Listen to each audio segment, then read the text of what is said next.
So what do you feel living in an existence where everything is built to last? Yeah, that's good, isn't it? That would be a good existence, Yeah. wouldn't it? That would be quite the testament. Unearthed this from 2 millennia ago, and it's still going strong. Okay. Anyway, but even still, and remote control. Mm-hmm. That's one of the greatest inventions I think ever made, but it's so downplayed because it's put in a Christmas stocking each year, isn't it? There's a little remote control car, boat, plane, whatever it is. These are great. And the more advanced on the radio gear that you can get, the more better, which you would think is, insignificant. Yes, on a planet, it may seem very insignificant, but on a moon? And built to last, not break. Built to do a job. And at the end of the day, whether people do this for free, public service, or anything else, do you ever feel that humans are a bit like ants? On a larger scale. Yeah. And a little bit more different to ants, I suppose, and a bit like the universe as well. There seems to be a personality type of everything. Okay.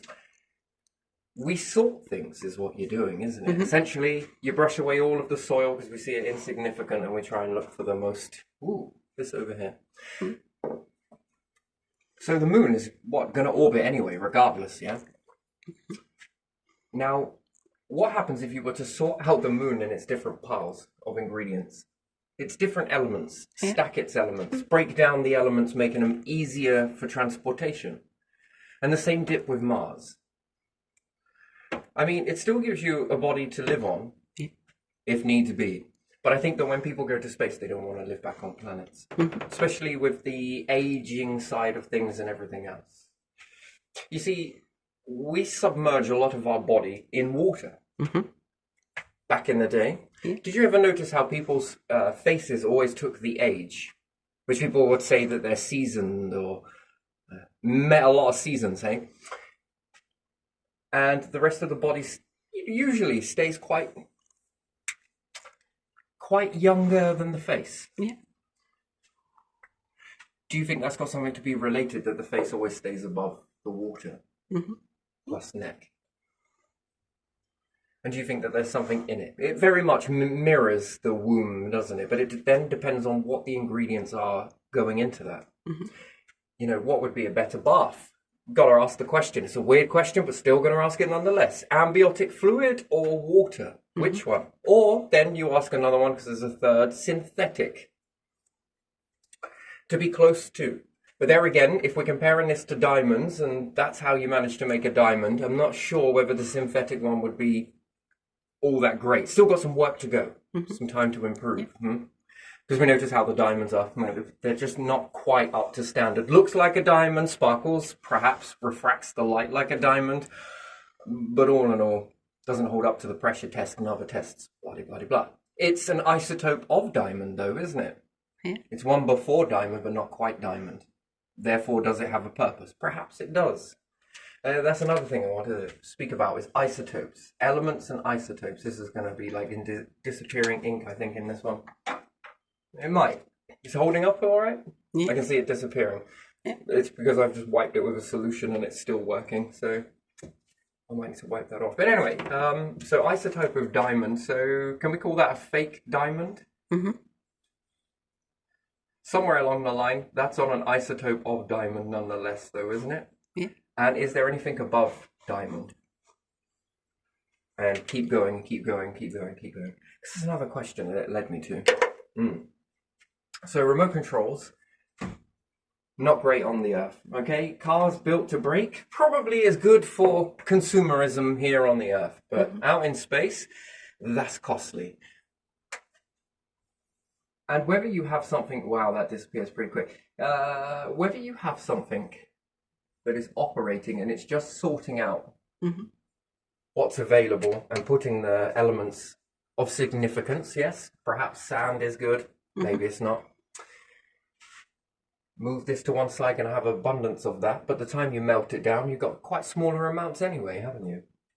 Do you think that you could make a train that creates its own tracks in the beginning from glass? Now, there's less gravity on the moon, so if there's less or more gravity, does that make glass more brittle and less brittle depending on the environment that it's in, which then gets me to put another ingredient into all of this factor of mixing life and elements, and you would say pressure. And what else would you say? Oh, as well as oxygen, life support system, nature, a stable platform, heat, cooling, pressure. So, or mass, density.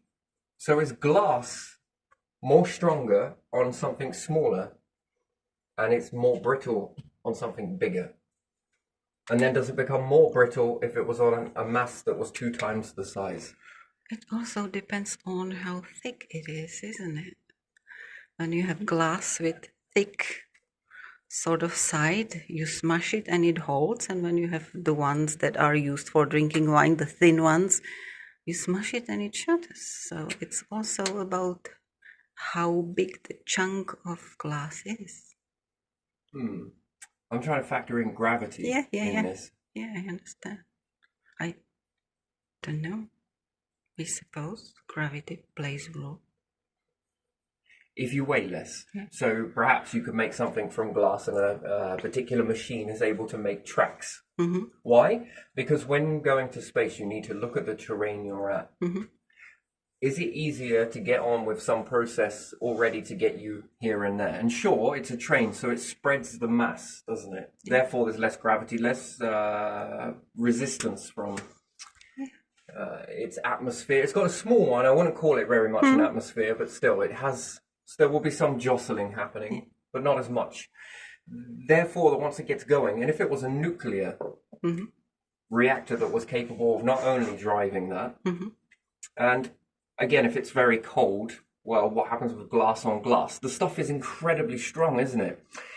When doing those experiments with the glass screens, which are still yet to upload, when you get water and you put these two together, seems to be quite strong. And even without water, there seems to be a level of it seems to resist itself, like it's not very slippery across which I find quite fascinating. That the glass on glass seems to be quite the thing. And what were you using? Steel on steel for trains? But taking a whole lot of steel from the Earth to the moon seems like quite the waste of fuel, wouldn't you think so? Yeah. Because the weight of that. Shin, mate. It's like lifting water. It's worse than that, but still, it's very heavy. Therefore, you would go through a lot of fuel. Or you would transform a lot of fuel into hydrocarbon. And if you do that too close to winter, that can be a problem. Especially if you don't have any farms venting out. Yeah, for everything you do, you need to counter it. Isn't that what taking life seriously is all about? Not accumulating more stuff to weigh you down to living in existence like we are now. That serves for now, sure. But now and then, peak. Where's this heading? Is this purpose-driven or not? If no one is asking those questions, then, well, I don't know, you need a lot of people asking those questions. And never mind asking them is one thing, but a lot of people like action-based.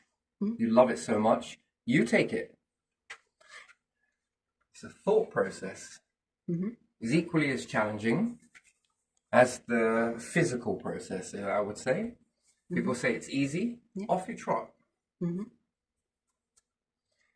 Bit of mix is there, isn't it? So, and life itself is naturally, the whole existence of being a human is naturally, without external force, naturally designed to try and knock you off a tightrope.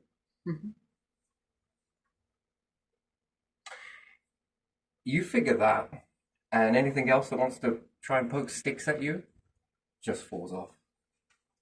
This stuff is easy. That, because there's an even bigger test going off. Who is testing? Good question. Pick your religion. Pick your belief system. Go for it. But no, life is more. There's more to it than that. So I would look at simplicity, not overcomplication, and one that doesn't run into the future. So in order not to make the same mistakes again in the future would be to look at We're going to build it with iron. We're going to take some steel from the planet. And then we'd have to look at that and think, okay, is that damaging? Are we anywhere near ready for anything like that? Probably not. Could we even take that if we began to have lots of farming? Indestructible farming, it should be. During a meteorite, it will put up a good go. You know, if you could figure out to seal that. With many different gases sealed above that, could you put it in space? The answer is definitely yes. If the moon is made of glass or sand, and there's lots of sand everywhere, there's also on Mars, it's also on Venus, it's also on Mercury. I'm pretty sure dig down somewhere in Enceladus and you're going to find sand. Sand seems to be quite the abundant thing. You might as well baseline that. Well, especially in this neck end of the woods, you know. The other neck end, well, you know, perhaps not. But still being thrifty to be able to make the environment work for you. Could you build glass rails enough to support trains that run on this? What for? Not to last forever. No, no, no. To be easy to fix. To be easy to just transport goods. Can it also make a road in between this as well? And therefore, utilizing nothing but what comes in off of the surface, and all you are doing is reshaping the surface. Sure, it can be hit with micrometeorites, so of course it can. But the fact is, can you slowly but surely with this process begin to get around the moon? Can it be built in a way that's more faster? And can this train be long lasting? That it always stays there. As soon as there's a break in the track, off it goes.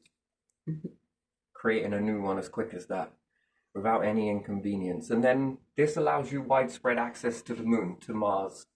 Venus, a little bit more trickier because you're going to have to pay attention to the atmosphere. That needs shrinking. But yes, you could do the same process there. And if it's a nuclear train, what happens if once it's made a track and another rocket has gone up with remote control objects? They're just dotted around these areas, very close to the track. Now, either these have nuclear capacity in them, or they have whopping great big good batteries. And they essentially connect to the train and jump off the train and do a job of moving resources and sorting resources. Now, either this is put in the Play Store or somewhere free. It works like this. One, it learns how you've just put in those coordinates, and everything that you've just discovered, the computer, the AI, the system has just understood. And when you leave it, and somebody else has a go with it and continues off where you've left off, and then all of these resources are really starting to get very big piles, slowly but surely, a bit like global warming, bit by bit, and it keeps bouncing back to the train, recharging, while one's charging, another one's hopped off. Continuous movement. Excavating, digging. Doesn't have to be a massive hole, not really. Just bit by bit. Shaping the area near the track. Train comes back around, whatever it connects to, jumps off a few more. Maybe parts solar panels as well, so that when you've got a few good days worth of intense light, no clouds, they can get their charge whilst the train can be off elsewhere. Now, assuming that it made really good tracks around the particular, I don't know, the moon structure, that is not going to work.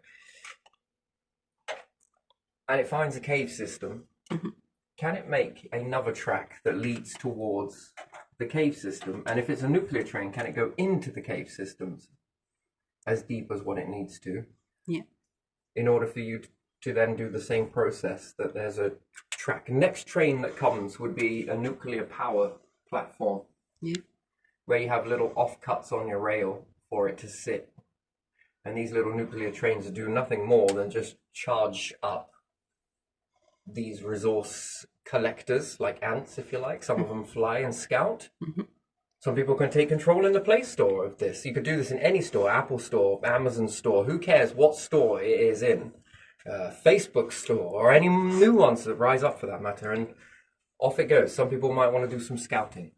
Eventually, there will be enough of this that people will do this. And the younger generation love it. They like all of the things with remote control cars. They like phones. They like all of this. What type of education is that? Compared to what is? Sure, understanding how to communicate, yes. But you can baseline a whole new society around that. Could you make this into working jobs? You could, especially if you're going in with bots. You only need to teach it once. The rest of the time is yours. In the meantime, could it be making greenhouse structures? And the answer is yes. And very much a very good, perfect. These trains have got to never ever run low. Maybe find a way to reject the battery out of it. But if you ever find another planet that is full of sand, and let's say another particular lot is, you have all of these instruments that clock together, it's built to last. I want to know how long that lasts. If there is indeed cycles in this universe, I want some of these things to come to the next cycle. Why? Or doesn't it make it so much more easier? Sure, a better process, but the workhorse still goes. It runs till it's dead. Because when you get it back and you can learn what broke down, now you can start to put strengtheners around that. And sure as shit, you're going to use these again. Yeah. You can have more of them, but still the original still goes out and works and puts all the newer ones to shame. Because one way every mind gets in to keep it going and find a way. It starts to buckle in certain areas. Strengthen it. Strengthen it until it never becomes a problem again. Until something else becomes a problem because of how long it's been off. Strengthen it. Keep on going until the thing is nigh on indestructible. Because that becomes a true testament of what you want your life to be, isn't it? A belief system. Eternal. Okay. You want to make machineries that last a few seasons? Very good. What about some that last eternity? That'd be a great new fucking product, wouldn't it? You don't want wear and tear because you don't need a mechanic sitting out on the moon to constantly pay a wage to... No, that whole process must never be allowed to happen in that aspect. That is pointless. Because sure, that mechanic's probably really good at what they do, but also that mechanic could also be very good at operating other things. Do you understand a part of it being in mechanics? The AI learns that. You learn how to strengthen this, being here back on the Earth, and those information goes into a database of how to, and then you need a whole bot built around that then can autonomously get put over there, and off it goes and fixes those things for you. Mechanic has a burst of insight whilst doing some other stuff. This problem comes through. Okay, tweak.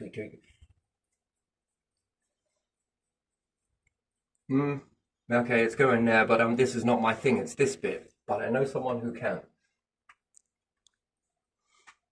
Sort of join together, fix that. Okay, put that in. The blueprints are already updated on AI. Don't rely on it 100%. Print it out at the same time. Always keep that shit just so you can read the manual if you ever need it. If robotics, assuming that they ever went wrong.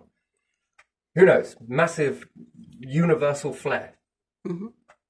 CME of the galaxy when all the quasars get going and there's a lot of information being sent.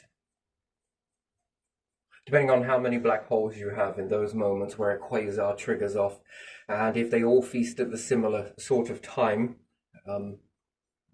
that's a lot of energy. That's going to get stronger. Robots might not be able to, well, you'll shape it around it, you'll understand it.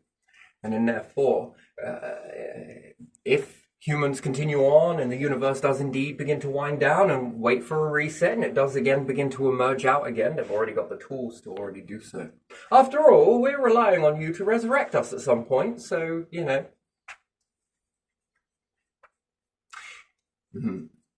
Fascinating, isn't it? Do you think it is? And then would this make better sort of jobs? Starts off as a hobby where individuals are scouting here, and by then they're in the caves of the moon. Perhaps not bringing all of the stuff to Earth, no. It's a pile of something that we have no use for just yet. But then in the future they need a whole lot of that for something else. Cataloging what's there. Basically. If it's not needed. Yeah. Sure, the more precious stuff might bring that back to Earth, but I think there needs to be a delicate balance to whatever we take from elsewhere. A certain amount of already pile needs to be put onto the moon and perhaps the Earth too to keep these balances.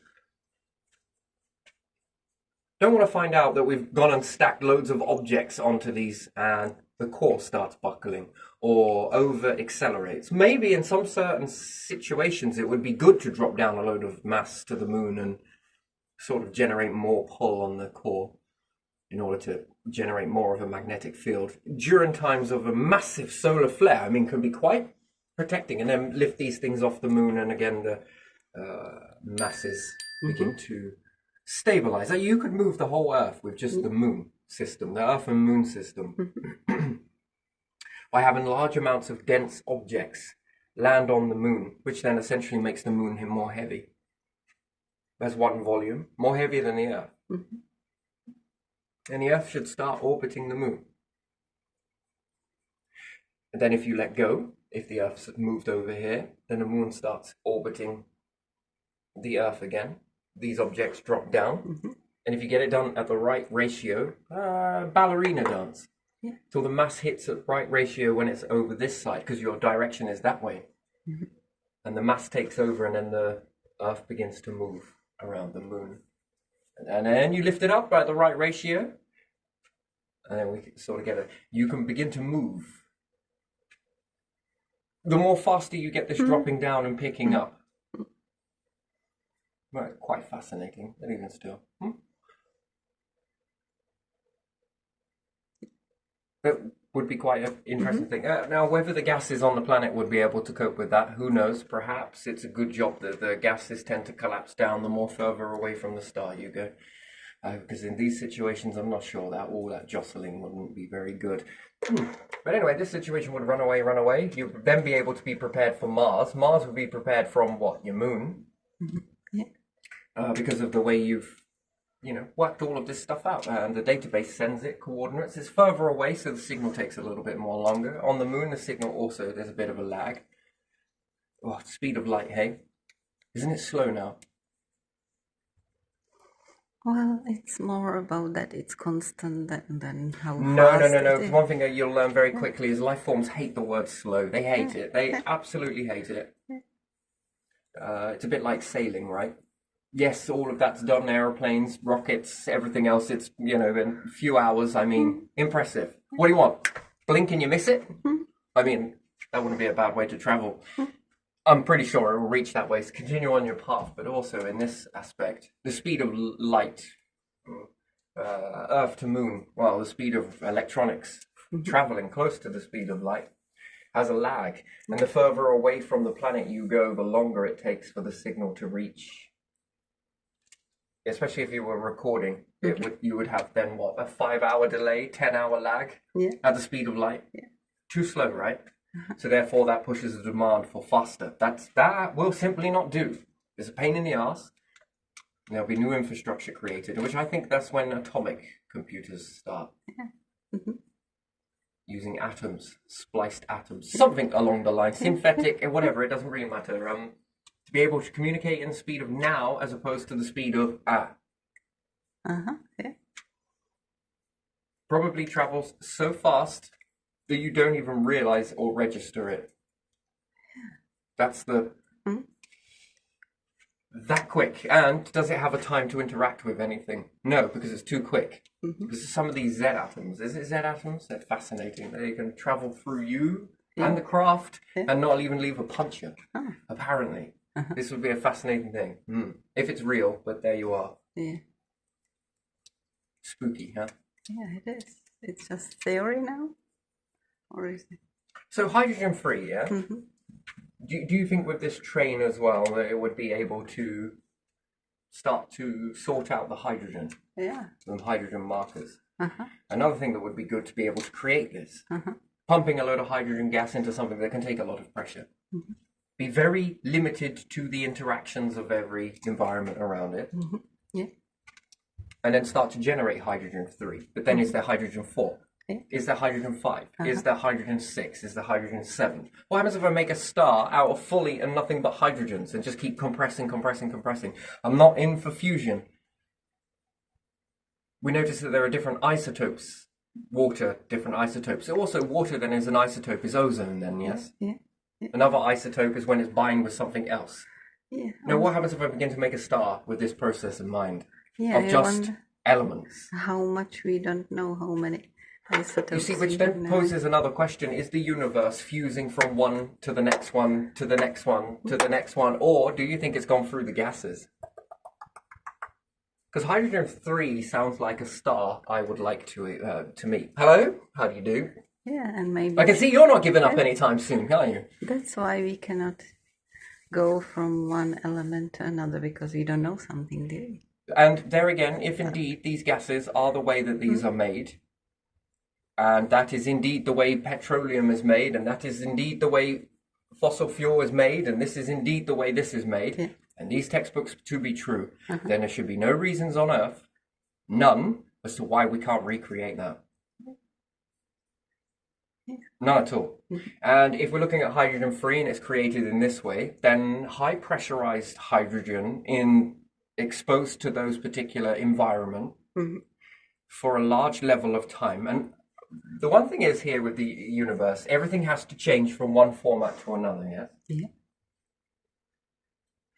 And in that format from one to the other, it's been suspended, Yeah. isolated, Yeah. to repeat in this juncture. Yeah. Now it can continue on, it could, but it meets death. Mm-hmm. And likewise on the final way, it can overcompensate itself and also meets death. So that would tell you that there is a marker on a permanence. Mm-hmm. Yes? Yeah. In that. Yeah. So is there a permanent state that you can keep a gas in despite any pressure or depressurization it is surrounded by? That if indeed hydrogen is subject to this, experiences a little bit of this, we'll end up generating a lot of this, Yeah. and we're going to suspend it in that particular, we're going to make it into a fossil, Yeah. Yeah. a living fossil nonetheless. Mm-hmm. So if it is indeed after pressure and it's this and these types of, we're going to give it all of those things, and then we're going to keep it at that maximum level. Therefore, the particular gas then should last for as long as those conditions allow it to last for. Now, is there energy being generated from that? Which the answer should be yes. Is there more energy being generated from there to be able to feed the suspension? And is there some left over? If there is, would like the leftover. How much is left over? Yeah. What happens if I fill up more of this? What happens if I'm underneath this? If it did that under those pressures, what happens if it did it to the similar structure, but now I'm going to change the ingredient? As opposed to it being gassy format, this is now going to be in a liquid format, exposed to the same sort of conditions. What's the outcome? It's got to be different. Yeah. What is that difference? And then repeat the process now if I did it pressurized, and pressurize again if I can. You reach a part where I'm hitting now into an isotope of 1, then isotope of 2, then isotope of 3. Now what happens if I combine all of these? Now I've got some very different hydrogen going on, some very different mixes, right? Yeah. Yeah. What happens if I change the Ray ratio? What happens if I increase it, decrease it? Do I need to increase it? What happens if I don't increase it? And now I've got a periodic table going off this way with all of those different ingredients. What happens if I add magnetism to it? What happens if I add this? What happens if I take away this? It's building off this way. Yeah. But these build-offs now, what happens if I change this one? Well, now I'm going this way. Okay, now I'm going that way. Okay, now this one is a bit like... all of these are different, but different ingredients going in that should give me a different outcome. Yeah. What happens if I put this in onion layers? What happens if we do... And then just from a gas, how many formats am I getting from it? And how many reactions can I create from that go on to change the ingredient of just hydrogen we're looking at? Now, can I apply the same principle to another gas, helium? Or now I'm really starting to understand what the helium's about. I know helium can do all of these weird and wonderful things, but the question is, has it done any of these weird and wonderful things while existing in this suspension? Logically, if you're building it around a database of all of this, no. No, it has never existed in this state. That's fascinating, isn't it? Yeah. Which would be hydrogen gas in the beginning, if we want to call that the beginning. Yeah. Crackles. Lightning. Yeah. Yeah. There would be hydrogen 3 then. You call hydrogen 3, yes? Yeah.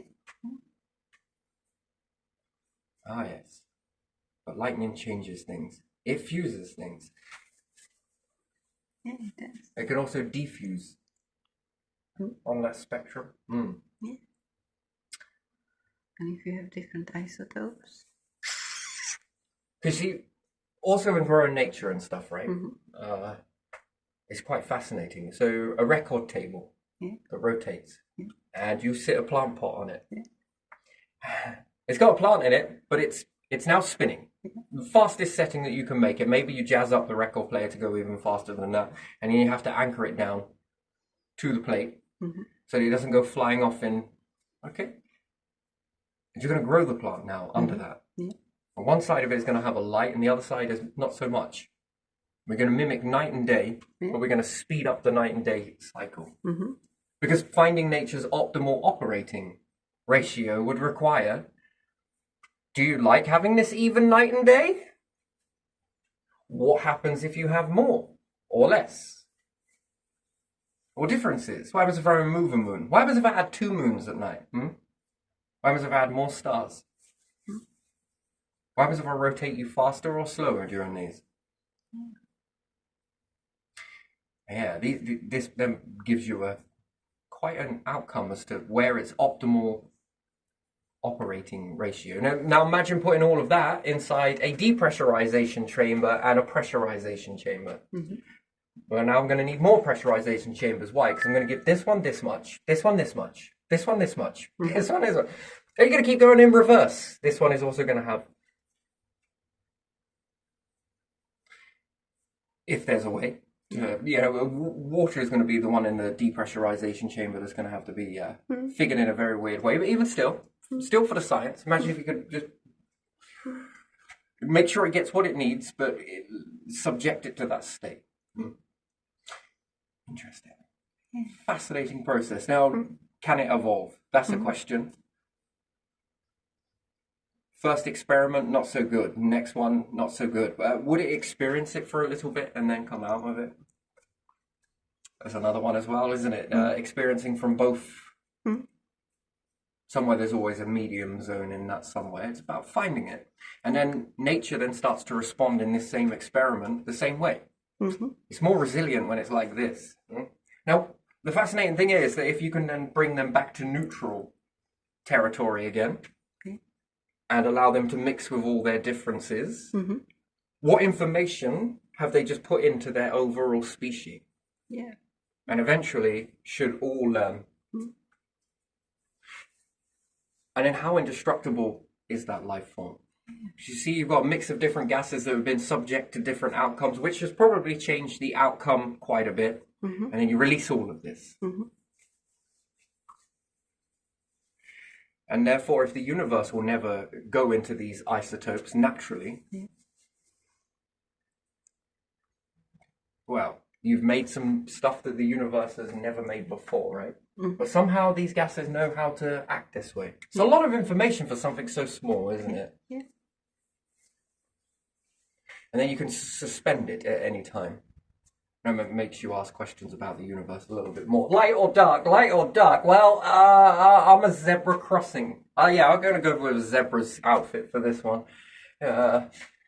Maybe in a wing this side, very dark, and this one very light. Lots of little dark spots, and maybe in this one, lots of light spots, Purest you've ever seen. Yeah. Magnetic field that shimmers a fucking purple. Mixing in the red, whites, the blues, and the blacks. Sparkles in the magnetic field. You would like that, wouldn't you? You would just excite. You'd have loads of worshippers that throw down different.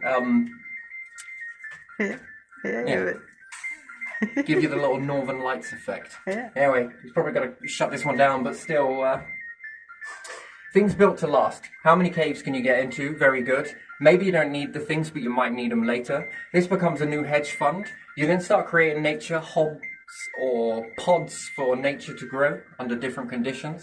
Onion layered gas. Pressurize this ozone. Does it get rid of the star radiation? Yes, it does. Can it help you in a solar flare?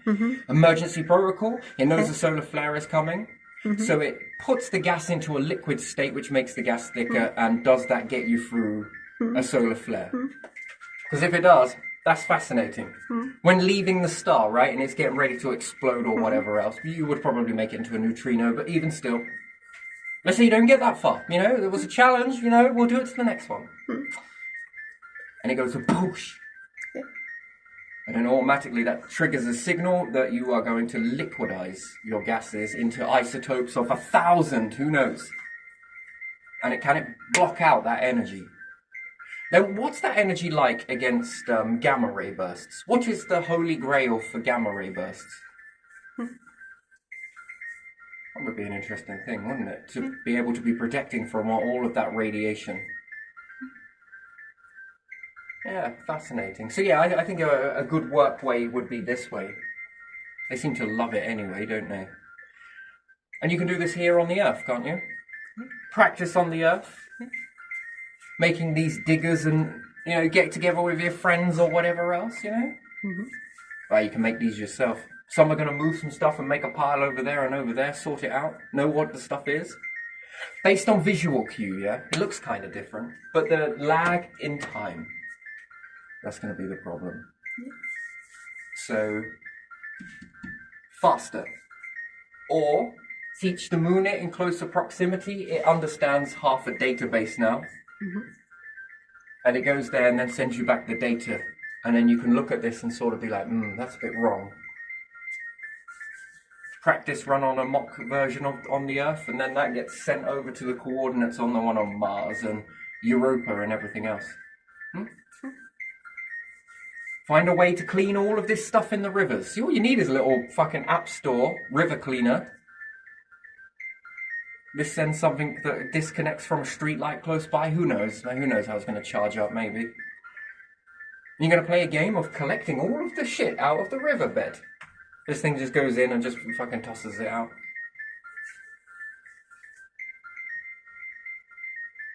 Yeah. Spent 4 hours cleaning a river. You're collecting little points and it makes all the nice sounds as well. Oh, that's a nice little hit there. Anyway, right, we better shut this one down. Good vids. We'll probably dive into it later. But still, let's